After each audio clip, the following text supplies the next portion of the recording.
Elijo a Jesús, solo tú, Jesús.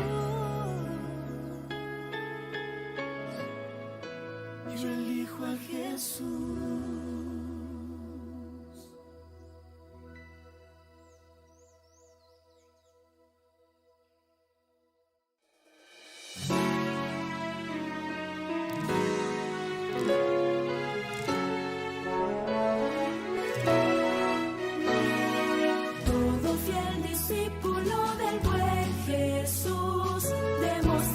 Su amor y lealtad en el diario estudio de nuestra lección y la palabra viva de Jesús. Sí, diariamente estudiaré mi lección con fidelidad, oración y fe. Asistiré cada sábado con emoción.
Hola, hola, ¿qué tal? ¿Cómo están? Bienvenidos una vez más a Lecciones que Transforman, el programa donde estudiamos la Biblia de una manera sencilla pero a la vez profunda a través de la lección de escuela sabática.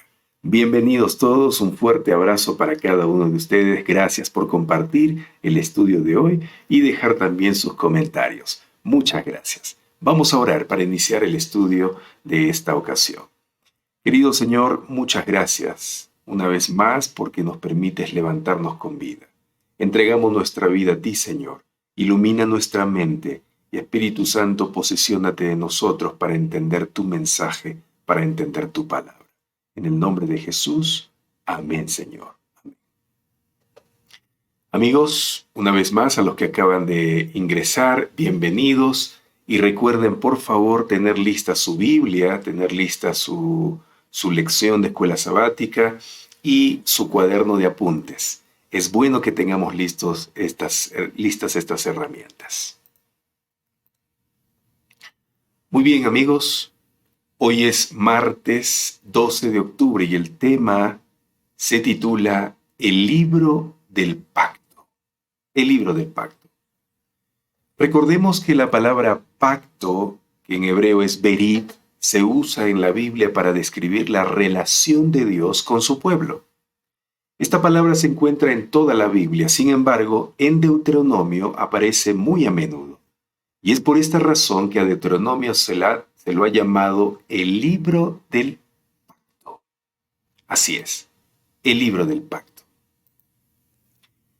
Amigos, el éxodo de Egipto, el gran símbolo de la gracia salvífica de Dios, también se basó en el pacto que el Señor había hecho con sus padres. Es decir, incluso antes de que nacieran los beneficiarios del pacto, las promesas se hicieron en su favor. Por consiguiente, sin ningún mérito propio, recibieron esta generación la liberación prometida que Dios obró en favor de ellos a través de los milagros y las maravillas del Éxodo. El libro de Deuteronomio en el libro de Deuteronomio se encuentra registrada la gracia salvífica de Dios que recibió el pueblo a través del cumplimiento de las promesas que se hicieron en su favor. El pueblo recibió liberación prometida que Dios obró en favor de ellos a través de los milagros y las maravillas del Éxodo. Sin embargo, las cosas no terminaron allí. Dios llevó a su pueblo desde Egipto hasta el Sinaí, donde Él estableció su pacto oficialmente a través de la entrega de los 10 mandamientos a los que fueron exhortados a obedecer. En el estudio anterior dijimos que los 10 mandamientos son una manifestación del pueblo de Dios que tiene una relación con el Señor, que ha sido rescatado de la esclavitud del pecado y la muerte. Por lo tanto, una y otra vez Deuteronomio muestra a Dios exhortando para que el pueblo pueda cumplir estos mandamientos. No mucho después de que los hijos de Israel fueron redimidos o rescatados de Egipto, Dios estableció el pacto con ellos en el Sinaí, justo antes de supuestamente entrar en la tierra prometida. Luego, después de un rodeo de 40 años, justo antes de que ingresaran en la tierra prometida, a través del vocero Moisés, el Señor entrega nuevamente los 10 mandamientos a la generación que sobrevivió los 40 años en el desierto.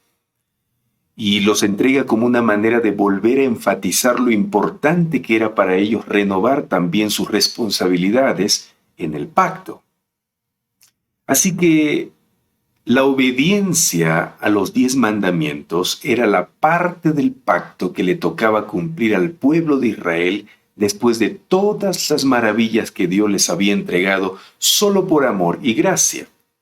La obediencia de los 10 mandamientos era importante porque de esa manera el pueblo mostraba su gratitud y amor a Dios y además los ayudarían estos mandamientos a seguir viviendo felices y tranquilos en los años futuros. La obediencia también era la forma en que el pueblo le daba permiso al Señor para seguir bendiciéndolos y considerándolos como pueblo elegido y especial entre todas las demás naciones. Sin duda, el Señor iba a seguir cumpliendo sus promesas del pacto con ellos en el futuro. Sin embargo, ellos ahora debían comprometerse a cumplir su parte del trato, que era poner por obra los 10 mandamientos que había escrito Dios con sus propios dedos en 2 tablas de piedra. Esta era la parte del pacto que le tocaba cumplir a la generación adulta que estuvo presente en el Sinaí y murió en el desierto durante los 40 años de rodeo en el desierto, en ese lugar feo. Y ahora también era la parte que le tocaba cumplir a los hijos de ellos que estaban en Moab, justo antes de poseer la tierra prometida. Ahora, es por eso que el pacto divino se denomina pacto perpetuo, porque precede incluso a la existencia del mundo, atraviesa los siglos y milenios de la historia y llega hasta la segunda venida de Jesús. Por eso se llama pacto perpetuo. Y si el pacto divino es perpetuo o eterno y la ley es parte crucial de ese pacto, entonces la ley también debe ser perpetua o eterna, ¿no cree usted? Recordemos que no puede existir el pacto sin la ley, así como tampoco existe el pacto sin el Evangelio o la gracia. Esto es importante que nosotros comprendamos. Una de las frases importantes del Salmo 23 indica hacia dónde desea llevarnos Dios. David dice en el Salmo 23:3, me guiará por sendas de justicia por amor de su nombre. Apreciados amigos, siempre debemos recordar que debido a su integridad moral, Dios nunca nos llevará por mal camino.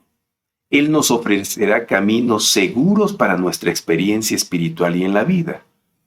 ¿Y cuáles son las sendas de justicia seguras a las que se refiere el salmista David? El autor del Salmo 119, en los versos 35 y 172, responde a esta pregunta mediante un pedido de oración. Él ora diciendo, llévame por el camino de tus mandamientos, pues en él está mi felicidad. Todos tus mandamientos son justicia. Apreciados amigos, estos versículos nos dicen que la ley de Dios es un camino seguro y firme a través del traicionero pantano de la existencia humana. Es por esta razón que la ley de Dios tiene un lugar trascendental en el pacto de Dios. Él no nos da su ley para aprisionarnos y molestarnos, sino para darnos verdadera libertad y plenitud de vida. Por eso el pacto y la ley van juntos y son inseparables. Recordemos siempre eso. Queridos amigos, pongan mucha atención por favor a lo que les voy a decir. Por más que hayamos estado enfatizando que el pacto es siempre un pacto de gracia, que es solo el resultado del favor inmerecido que Dios otorga a aquellos que entran en una relación salvífica con Él, la gracia no es un consentimiento para desobedecer. Al contrario, el pacto y la ley van de la mano, de hecho, son inseparables y es porque Dios desea que se cumpla esa ley. Escuche, cuando pensamos en lo que es un pacto, el concepto de la ley como parte integral tiene sentido. Porque si entendemos un pacto como una relación, entonces es necesario trazar algún tipo de reglas y límites. Por ejemplo, ¿cuánto tiempo duraría un matrimonio, una amistad o una sociedad comercial si no hubiera límites ni reglas, ya sea que estén expresadas específicamente o se entiendan tácitamente? Si no habría algún tipo de reglas o límites, el marido decidiría buscar un amante, el amigo decidiría servirse de la billetera del otro, o el socio comercial invitaría a otra persona a unirse a su empresa sin decirle nada al otro. Y estos actos serían una violación de las reglas, las leyes y los principios. ¿Cuánto tiempo durarían estas relaciones en circunstancias tan desordenadas? Por eso hay que poner límites, trazar líneas y establecer reglas. Solo así se puede mantener la relación. Amigos, así también sucede con el pacto de Dios con su pueblo. La ley de Dios contiene varios requisitos que Israel debía respetar, que serían esenciales para mantener la relación especial que buscaba Dios con su pueblo. La tarea de la ley dentro del pacto era brindar pautas para la nueva vida del participante humano del pacto.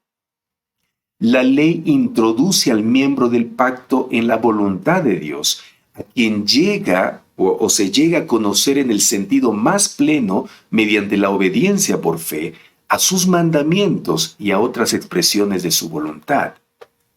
El papel que desempeña la ley dentro de la realidad viva de la relación del pacto mostraba que Israel no podía seguir los caminos de otras naciones. No podían vivir de acuerdo con la ley natural, las necesidades ni los deseos humanos, ni siquiera de acuerdo con las necesidades sociales, políticas y económicas en sí. Podían continuar siendo la nación santa de Dios, su reino sacerdotal y su tesoro especial solo mediante la obediencia incondicional a la voluntad revelada de Dios en todas las áreas de la vida. La ley de Dios es una expresión oral o escrita de su voluntad, y debido a que es una transcripción de su carácter, la presencia de la ley de Dios en el pacto nos asegura la permanencia y la confiabilidad del Señor. Aunque quizás no siempre podamos discernir las obras de su providencia, sabemos que Él es digno de confianza. Es este hecho el que nos da verdadera libertad y seguridad, amigos. La seguridad de que Dios es confiable radica en la verdad de que Él es el Dios de la ley. Su voluntad y su ley son una sola cosa. Dios dice que lo que está bien, porque esto describe las mejores relaciones posibles. Por lo tanto, la ley de Dios nunca es arbitraria, ni está sujeta a caprichos ni fantasías. Es lo más estable del universo. Pero la pregunta es, si la ley de Dios no puede salvar a una persona del pecado, ¿por qué Dios incluyó a la ley como parte de su pacto? Por favor, ponga una vez más mucha atención en lo que le voy a decir. Como ya mencioné hace un momento, una relación requiere consenso y armonía. Y debido a que Dios no solo es el creador del mundo, sino también su gobernante moral, la ley es esencial para la felicidad de sus seres creados e inteligentes, con el propósito de vivir en armonía con Él. Por lo tanto, su ley, la expresión de su voluntad, es la constitución de su gobierno. Naturalmente, es la norma u obligación tanto del trato como de la relación del pacto. El propósito de la ley no es salvar, sino definir nuestro deber hacia Dios y nuestro deber hacia nuestros semejantes. Es por eso que los 4 primeros mandamientos tienen que ver con deberes directamente con Dios y los otros 6 tienen que ver con deberes directamente con el prójimo. En otras palabras, la ley de Dios establece el estilo de vida que Dios desea que lleven sus hijos del pacto para su propia felicidad y bienestar. Esta ley impedía a Israel que sustituyera el estilo de vida por alguna otra filosofía. El propósito de la relación del pacto era, y es, guiar al creyente mediante la gracia transformadora de Dios a estar en armonía con su voluntad y su carácter. En Génesis, capítulo 26, versículo 5, Dios reconoce abiertamente la fiel obediencia de Abraham a sus mandamientos, a sus estatutos y sus leyes. Leamos el texto, por favor. Dice, Abraham me obedeció y cumplió mis preceptos y mis mandamientos, mis normas y mis enseñanzas. Amigos, este texto bíblico sugiere que Dios esperaba que su socio humano en el pacto, Abraham, llevara ese estilo de vida. La declaración completa del pacto bíblico del Sinaí deja muy en claro que las condiciones de obediencia son uno de los aspectos básicos del pacto. Las promesas del pacto, si bien eran por gracia, inmerecidas y representaban un regalo para ellos, no eran incondicionales. El pueblo podía rechazar el regalo si quería, resistirse a la gracia y darle la espalda a las promesas. El pacto, al igual que la salvación, nunca niega el libre albedrío. El Señor no obliga a nadie a tener una relación salvífica con Él, no le impone un pacto. Él lo ofrece gratuitamente para todos y todos están invitados a aceptarlo.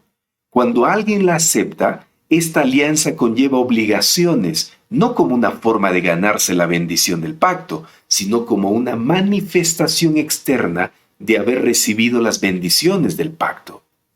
Israel debía obedecer no para ganarse las promesas, sino para que las promesas puedan cumplirse en él. La obediencia de Israel era una expresión de lo que significa recibir las bendiciones del Señor. La obediencia no genera bendiciones en el sentido de que Dios se vea obligado a otorgarlas. Al contrario, la obediencia crea un ambiente en el que la bendición de la fe puede manifestarse. Leamos Deuteronomio capítulo 5, versículo 33, que dice: Andad en todo el camino que Jehová vuestro Dios os ha mandado, para que viváis y os vaya bien, y tengáis largos días en la tierra que habéis de poseer. Amigos, aquí el Señor no le está diciendo a Israel que si obedecen recibirán estas bendiciones o que las bendiciones son lo que el pueblo se merece por su obediencia. No, lo que Dios está diciendo en este versículo es que la obediencia es el resultado de las bendiciones que han recibido de parte de Dios de antemano. Dios trata de hacerles entender que la obediencia abre el camino para que Él continúe derramando sus bendiciones sobre ellos. Antes de que, mediante el poder de la gracia de Cristo, una persona pueda comenzar a observar los mandamientos de la ley divina, debe tener amor en el corazón. La obediencia a Dios no nace de una obligación, sino del amor. Donde existe el amor a Dios, la persona automáticamente pondrá su vida en armonía con la voluntad divina, como está expresada en sus mandamientos. Es por eso que Moisés expresa lo siguiente al pueblo en Deuteronomio capítulo 7, versículo 9. Él dice así: Conoce pues que Jehová tu Dios es Dios, Dios fiel, que guarda el pacto y la misericordia a los que le aman y guardan sus mandamientos hasta 1000 generaciones. Así que Dios nos da la ley dentro del ámbito de su insondable amor. Él desea que obedezcamos su voluntad por amor y sinceridad, no por obligación ni solo exteriormente. En los preceptos de su santa ley, Dios ha dado una perfecta norma de vida y ha declarado que hasta el fin del tiempo esa ley, que no ha cambiado ni una sola jota ni una tilde, sostendrá su vigencia ante los seres humanos.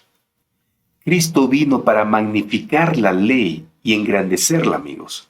Mostró que su ley se funda en el amplio conocimiento del amor a Dios y al hombre, y que la obediencia a sus preceptos, a sus mandamientos, abarca todos los deberes del ser humano.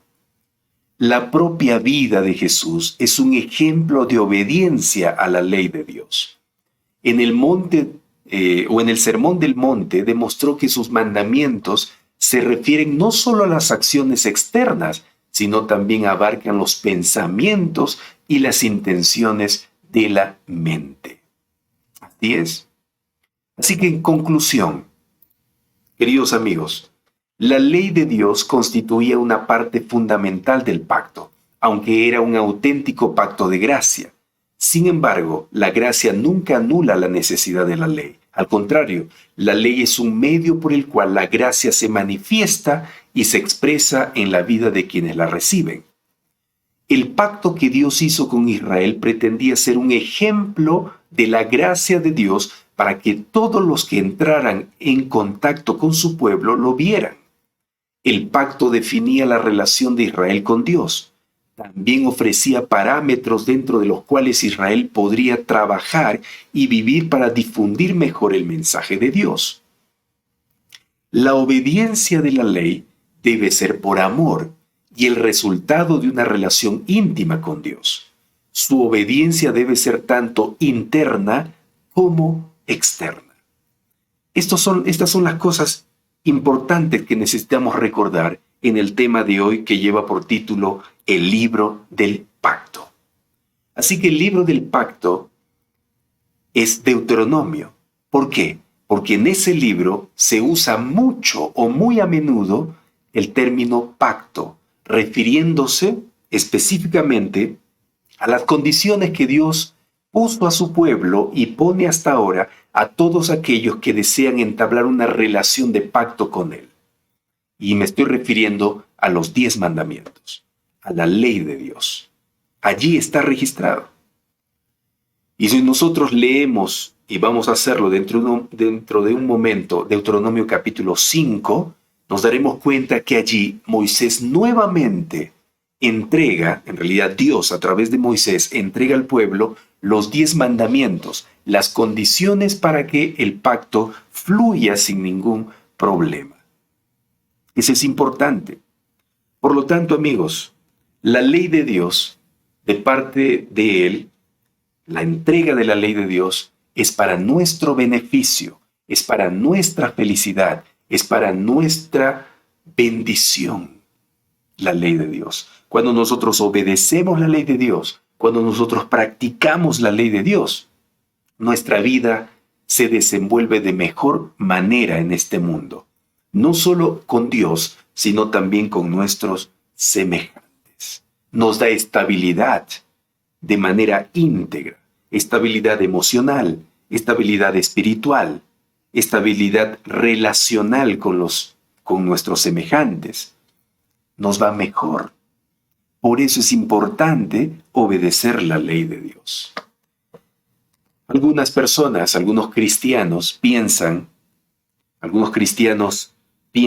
que obedecer la ley es querer salvarnos por las obras, ¿no? Querer esforzarnos para salvarnos. No. Acabo de mencionar que la obediencia a la ley es resultado de la salvación por gracia que el Señor nos ha entregado. En el estudio anterior dijimos que la obediencia a la ley es una muestra de gratitud a Dios por habernos salvado por la gracia. O sea, sin hacer nada. Eso es importante que nosotros podamos reconocer. ¿Sí? El pacto y la ley siempre van juntos. Van juntos. ¿Por qué? Son inseparables. Porque el pacto y la ley pues traen como resultado, la obediencia a la ley es un resultado de una relación íntima que tenemos con Dios, con el Padre.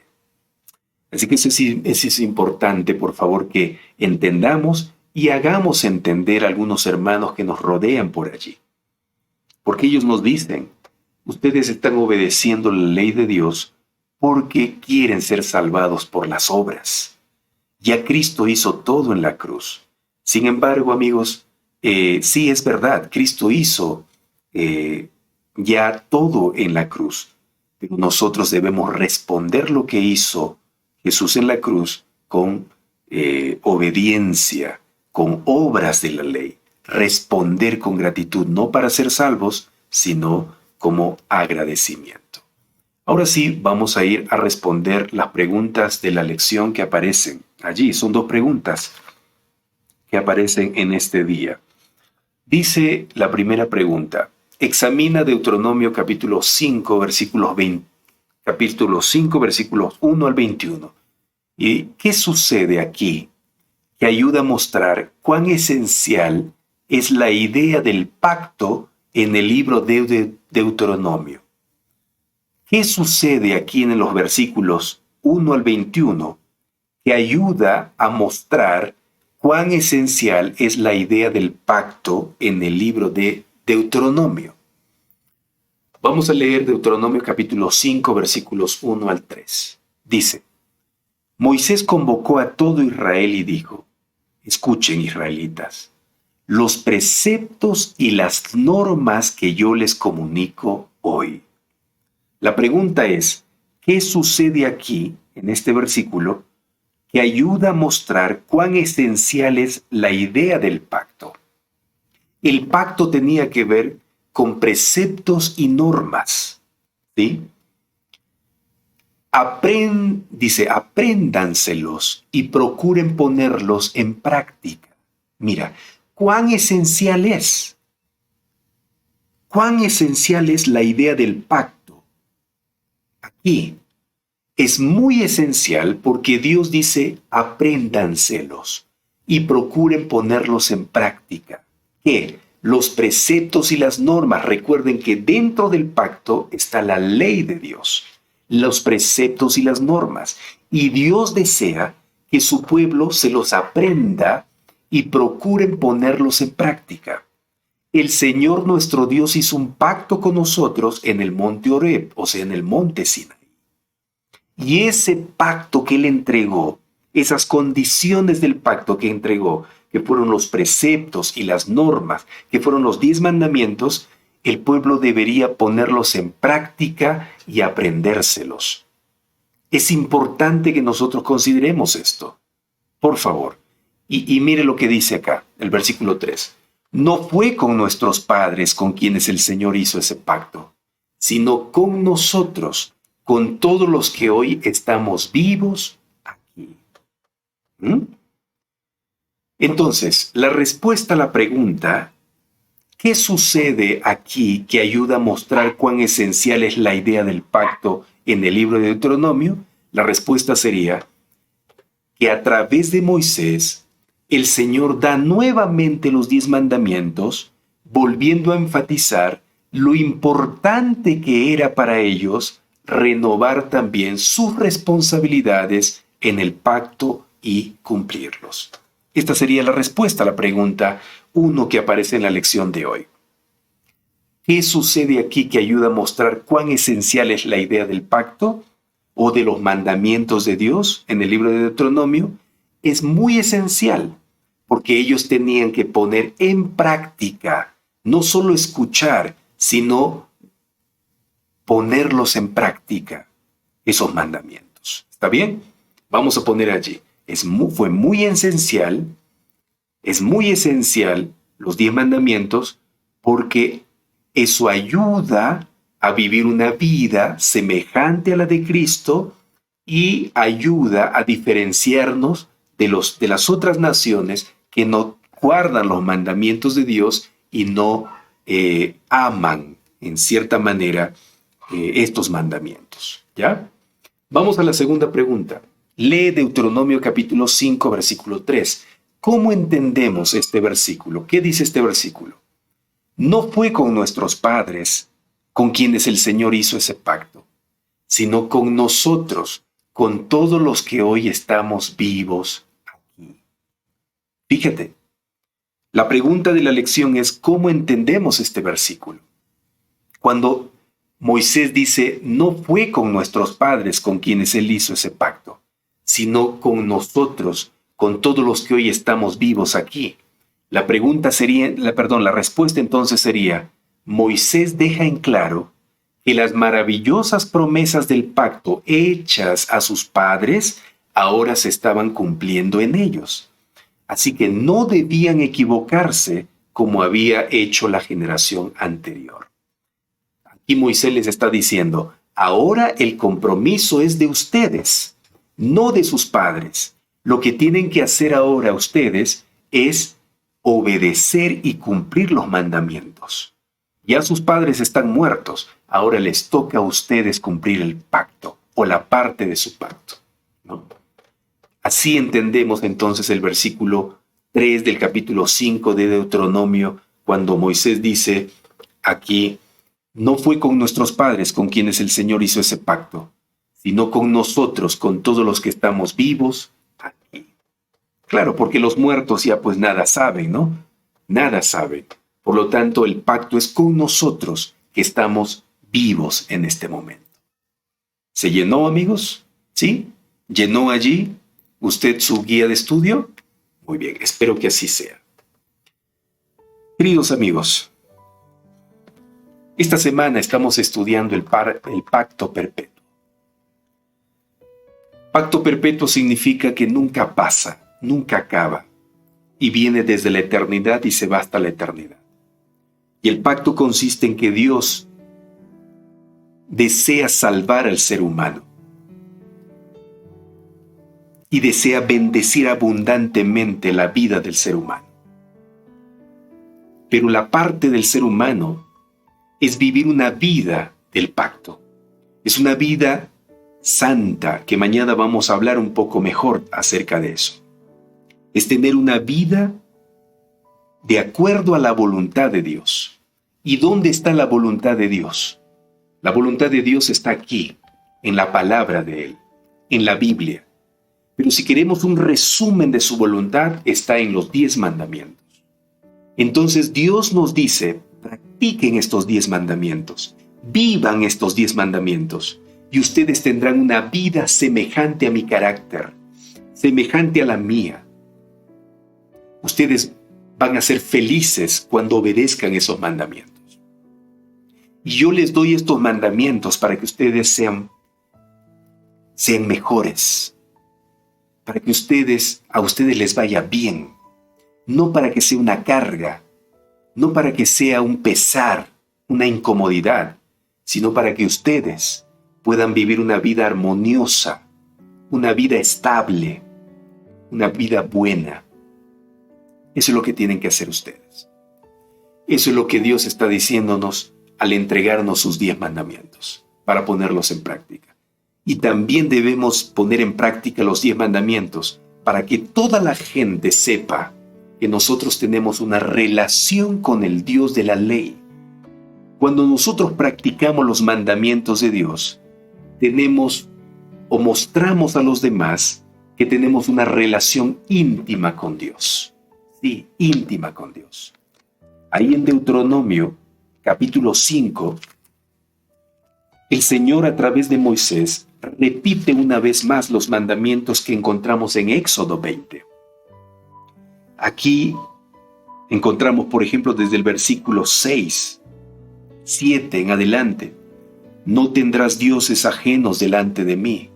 Cuando nosotros solo nos concentramos en Dios y adorar a Dios, y no convertimos el trabajo en un Dios, el estudio en un Dios, el dinero en un Dios, cuando nosotros nos concentramos en Jehová y no dedicamos más tiempo a las cosas de este mundo y los convertimos en dioses, nuestra vida va a ser mejor.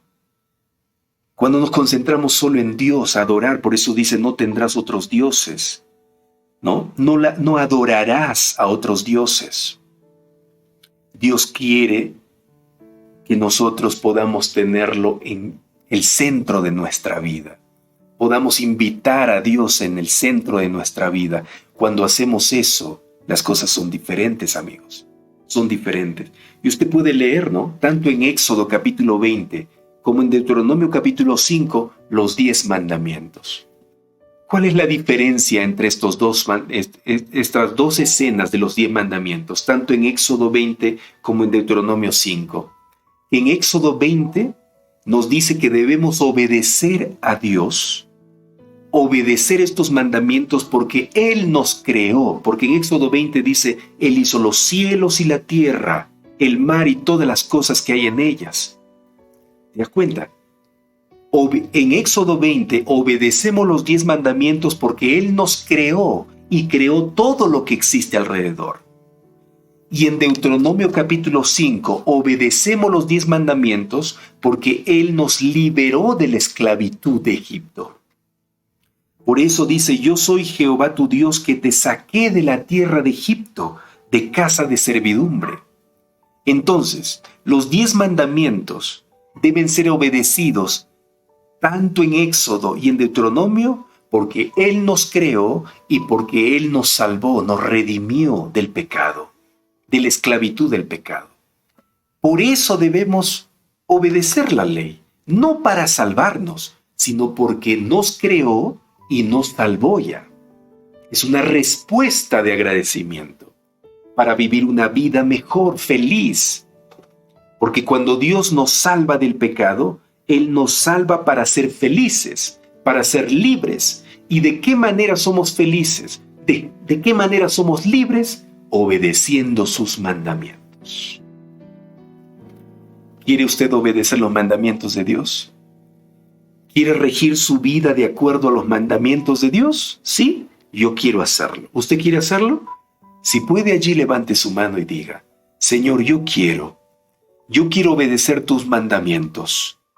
Yo quiero ser fiel en la obediencia a tu voluntad, porque sé que si obedezco tus mandamientos yo seré feliz. Mi vida será más armoniosa, seré mejor padre, seré mejor esposo, seré mejor hijo, seré mejor familia, mejor amigo. Yo quiero, Señor, obedecer tus mandamientos. Y aquí levanto mi mano en muestra o como símbolo de que estoy dispuesto a cumplir la parte que me toca en el pacto, que es ser obediente. seguir tus caminos, seguir tus preceptos, guardarlo en mi corazón y llevarlo a la práctica. Señor, quiero hacer eso. Y solo no lo voy a poder hacer. Por eso, Señor, tomo tu promesa que dice en tu palabra que todo lo puedo en Cristo que me fortalece. En Él me tomo, en Él me agarro, para que pueda Él ayudarme, oh Señor Jesús, para que tú me puedas ayudar a cumplir los mandamientos que me harán más feliz, que me harán más estable emocional, espiritual, socialmente. Sí, Señor, prometo en este momento ser más fiel en la obediencia a tus mandamientos. Gracias, Señor, por escuchar mi oración, nuestras oraciones. Aquí en diferentes países del mundo estamos haciendo esta promesa, estamos haciendo esta oración. Ayúdanos, Señor, en el nombre de Jesús. Amén, Señor. Amigos, yo quiero hacerles un desafío. Y que se unan a este desafío que yo voy a expresarles en este momento. ¿Qué les parece si a partir de hoy comenzamos a memorizar los 10 mandamientos? ¿Por qué no los memorizamos? Porque la orden es: guarda en tu corazón estos mandamientos. Y guardar en el corazón significa memorízalos. Memoriza. Corazón en la Biblia es la mente. Cuando dice guarda en tu mente, está diciendo memoriza. ¿Por qué no memorizamos los 10 mandamientos? Hay que memorizarlos, ¿sí? De ahí comienza la obediencia, memorizando. Cuando uno memoriza, interioriza los mandamientos, es más sencillo, más fácil llevarlo a la práctica. ¿Quieres hacerlo? ¿Sí? ¿Qué tal si lo memorizamos? Yo voy a hacerlo. Voy a memorizar el primero, segundo, hasta el 10º mandamiento de la ley de Dios. ¿Ya? Y busca cualquier estrategia. Imprime los 10 mandamientos, pégalo en tu pared, pégalo en tu puerta, donde puedas memorizar. Haz todo lo posible para lograrlo. ¿Está bien? Vamos a hacer eso, que ese sea nuestro desafío a partir de hoy. Memorizar los 10 mandamientos. Muy bien, queridos amigos, gracias por su compañía. Nos vemos mañana. Mañana será un tema muy bonito, no se lo pierda, será un tema muy especial. Separa ese tiempo, ¿ya? Separa ese tiempo. Mañana hablaremos de cuán especial somos para Dios. Cuán especial somos para Dios. No te lo pierdas mañana. Un fuerte abrazo, que Dios te bendiga y gracias por haberme acompañado. Recuerda, por favor, no irte sin antes compartir el estudio. Comparte, por favor. Y gracias por ser parte de mi familia. Gracias por ser parte de Lecciones que Transforman. Gracias por ser mi hermano, mi hermana. Te quiero mucho. Recuerda eso. Nos vemos mañana.